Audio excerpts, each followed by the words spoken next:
Hello, I'm Dr. Michael McLean with Vital Energy Chiropractic, and today I want to talk to you about longevity. And when most people think about longevity, think about just living a long time. And if you ask them, would you want to live to be 90 or 100 years old? Most people say no. That doesn't sound appealing to them. Think about living in a nursing home and being old and decrepit. But if you could live to be 80, 90, or 100 years old and you were in great health during that time, you could still do a lot of things that you want to do in your life and continue to do. Would you want to live a long time? I think everybody would say yes. And that's actually easier than you think it would be. It does take some work. But there's some really simple things that you can do, some simple habits that you can do starting now and moving forward, no matter how old you are. It's never too late to start. And it does take a little bit of a mentality change in terms of you've got to take responsibility for your own health. I see a lot in the news media here lately of, AI is going to fix this technology is going to fix this, we're going to live longer, all this stuff's coming out online that we're going to fix our health with, and new drugs and different things like that. And the reality is, our lifespan for decades has been getting longer, and actually recently it actually started to go the wrong way. So to think some, miracle drug or something's going to come fix that for you is not going to happen. So you got to take responsibility for your health. Pharmaceutical companies, the drug companies, the government, medical doctors, they're not going to fix things for you. You need to take responsibility for your own health. But it's easier than you think. You just got to develop these real simple habits and then keep those going over time. Now, there's a million things that we could talk about. I want to try to focus on the high priority things and teach you those things today. And, the reason that these things are important to me is my wife and I are both chiropractors. We've been practicing for over 25 years. And I've got 3 kids, a 17, a 15, an 11-year-old. And I want to be healthy for me. I want to live a long time and be healthy and be active. But I want to be healthy and active for my wife and for my kids so I can enjoy them and help them and take care of them. Hopefully, maybe have grandkids someday, be able to take care of them as well. And you got to have your health to do that. Even this is a picture here from Holland Lake that we just took a couple of weeks ago. And we've traveled a lot here in the last few weeks. And you need your health just to travel. Money's important, time's important, but if you don't have your health, you can't enjoy those things. So let's talk about kind of the top research things, how you can implement these things, how they can impact your life. If you research longevity, one of the number one things that comes up is grip strength. And there's a lot of reasons this is important, but it shows that if your grip strength goes down, your risk of death, what they call mortality, goes up. And the reason is grip strength is a byproduct of being strong. It's not just because somebody can be really weak and then have really strong grip strength. It's an overall byproduct of being strong. And if you think about longevity and independence being a part of that longevity, and to me that's really important. Longevity is being able to make the choice. If you want to live on your own, if you want to live in an assisted living center, to have the health to be able to do that. So grip strength is important as we get older to be able to, if you think about your 70, 80, 90 years old, being able to go get your own groceries, just simply opening your door, cleaning your house, like you need strength to be able to do that. And so grip strength is a byproduct of being strong. So one of the best things you can do is to increase and maintain grip strength is to do resistance activity, lifting weights. Any type of resistance activity is good, but lifting weights, what the research is showing, seems to be the best thing that you can do. And you can start really simply. You can start with just body weight. It doesn't have to be physical weights in the beginning, but you can do squats, push-ups. There's lots of things you can do very simple to start out, but you want to start working on that. Now, another portion of that is, from a chiropractic standpoint, is taking care of your spine and nervous system.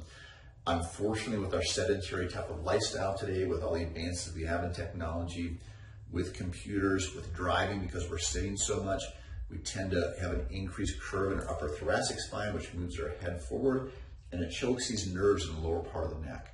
And over the past 25 years in practice, the number one thing I see with people come in with numbness or tingling in their hands with carpal tunnel syndrome, typically it's not a wrist issue, it's a neck issue.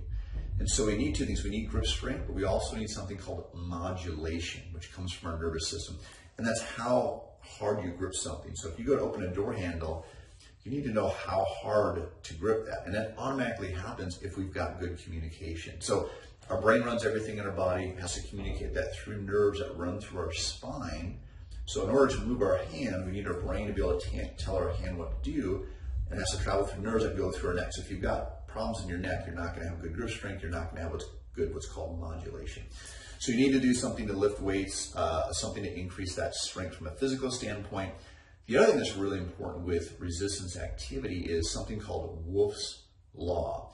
And Wolff's Law states that bone is laid down in accordance with the stress placed upon it. So again, because of our more sedentary lifestyle, sitting computers, driving, we're not stressing our body enough. So when we physically stress our body with weights or different things like that, it puts stress on our bones and increases the strength or the density of our bones. So it's the opposite of osteoporosis, which is what we're trying to avoid. So the number one cause of death in somebody over the age of 65 is a broken hip. Now I can speak from experience. About 6 or 8 years ago, I had a bad fall and I broke my hip, needed surgery, and it was very difficult to recover from, and I was in very good shape when it happened. So if you're 65, 70, 75 and you break your hip, it's gonna be a very difficult thing to recover from. So you don't die from the broken hip, you die from an infection or something like that because you become too sedentary. So if we can do something to strengthen our bones, even if we do have a fall, we're less likely to break a bone. And if we're stronger, we typically have more balance, we're less likely to fall in the first place. So just by being stronger is gonna help really massively improve your longevity and decrease your risk of death. Along with that physical function, so another thing that is important again to avoid these falls is having strength in our overall body, but having strength in our legs. In terms of longevity, if you can measure something and then measure it over time, it's easier to maintain that. Meaning, the old adage is whatever gets measured gets improved, right? So physical function, I have what's called a sit-stand test. It's really simple. I like this because it's a really simple test to do. Cross your arms in front of you. And the reason you want to cross your arms so you're not using your hands to stand up. And how many times can you sit up, sit down, and stand up from a squat from the chair in 30 seconds? And what you can do, now these are the norms, and I think it's more important to measure yourself against your previous test versus what the norm should be. But this gives you an average of how many squats you should go do in 30 seconds at these different age groups. What you can do is measure yourself, and then once a month measure yourself again. And I really like this because this is something I have my elderly patients do if they come in and they got bad grip strength, bad leg strength. Start with this, because if they start to do, squats, maybe you can only do one at a time or two. If you do one every single day, pretty soon you're going to be able to do two, and then you'll be able to do four, and then you'll be able to do six, and the strength will go up very quickly. But when you're doing this, you don't need any equipment, you just need a soft chair. And if you start to lose your balance, you can just sit back down. So you're very, very unlikely to be able to injure yourself. But what you do with this test, you can do this test and then remeasure it again next month and the next month and the next month. And you'll know if you're starting to lose strength, and you can start to do some more things about it. It helps you to psychologically stay on top of that. Again, we go back to nerve modulation and the nervous system and the spine. Nerves from the lower part of your back go down into your legs. And so a lot of times when people come in, and if they've got a bad damage in the lower part of the back, they've got decreased strength and coordination in their legs, again, you're more likely to fall. So there's something else that's important that's called proprioception. We have what's called proprioceptors and mechanoreceptors. These are tiny little, kind of like GPS units all over your body, and they constantly send information from your body up to your brain to tell your body where it is in space. Meaning that if I close my eyes and I stick my arm on, I don't need to see my arm, I know where it's at in space. But if our spine is out of alignment and it's interfering with those nerves, there might be a difference where my brain thinks my body is and where my body actually is. So you go to be walking in your home and you think you picked your foot all the way up, but you didn't, and you trip on something and you fall. And again, you're much more likely to have a broken hip or an injury that's going to increase your chance of death. So getting your spine adjusted and making sure you have a good spinal nervous system intact is really important for not only strength, but awareness in your body, which is huge again as we get older. That's where you see the people that really slow down, they're more hunched over, they're really worried about falling, and that comes from a lot of times from a nervous system issue rather than a physical issue. It can be both, of course. Next thing, then when you look at research on terms of longevity, something that often comes up is walking speed, and then I combine this with purpose. So walking speed, pretty simple. As you start to slow down your walking speed, you increase your risk of mortality. And the thought behind this and what the research shows is walking is a pretty simple activity, but but it's more complex than we realize because it takes our nervous system, our brain and nervous system. It takes our physical body, of course. It takes coordination between our cardiovascular system, our digestive system. So all these things are working together. So the thought is if you start to slow down your walking, that's an indicator there might be something wrong with your health. Again, really simple one to test. So you go walk around the block and time yourself. A week or two later, or once a month, you retest yourself to make sure that you're maintaining that speed. If you're not, look at what you need to start to do about that. Now, along with that, there's actually some cool research on purpose. And they've got these extensive tests that they do, and they show that people, for example, somebody that retires quite often within a year or two, if they don't have a purpose, if they don't have a plan for their life, they're more likely to die. If they're thinking, I'm just going to retire and sit around and relax and enjoy my life, and there's nothing wrong with enjoying your life, of course. But we get satisfaction from work, from helping other people. So if you don't have a purpose, you're going to slow down and you're more likely to die. I remember being in, my wife and I were sitting in Missoula many years ago in a coffee shop or someplace, looking out on the downtown street, and all these people were walking by, all this busy activity. And then I saw these group of people that I'm assuming were homeless. They had shopping carts and bags. They just looked like they didn't have a home to go to.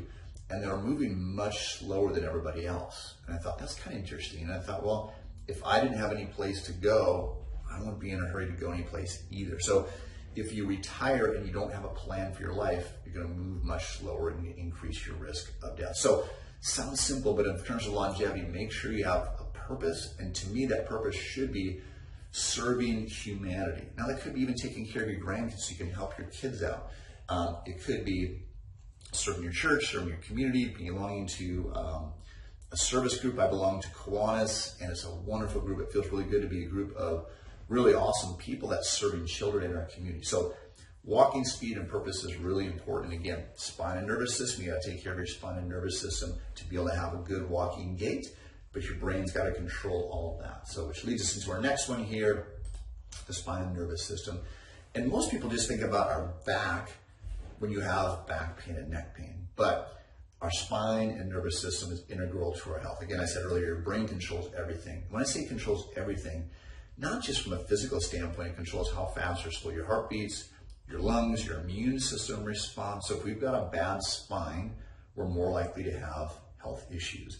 And what we focus on in our office is from a brain-based point of view. So I mentioned earlier, proprioceptors and mechanoreceptors are awareness of our body and space. So our brain is heavily reliant on information coming up from our body. So again, if your spine is out of alignment, we're more likely to have brain issues. Our brain's going to have a harder problem controlling and determining how our body should respond to stress internally as well as in our environment. So this is a really cool study that showed that when you receive a chiropractic adjustment, it improves brain function, improves what's called the prefrontal cortex.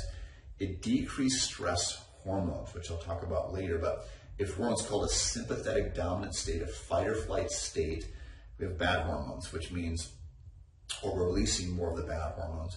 We're going to go more into a fat storage state instead of a fat burning state, whereby our digestive system's going to shut down, our immune system's going to shut down, because it's not really about the long term, it's just thinking about fight or flight right now. So getting your spine adjusted will help tremendously in terms of brain function, which then helps our body control, our brain control our body better.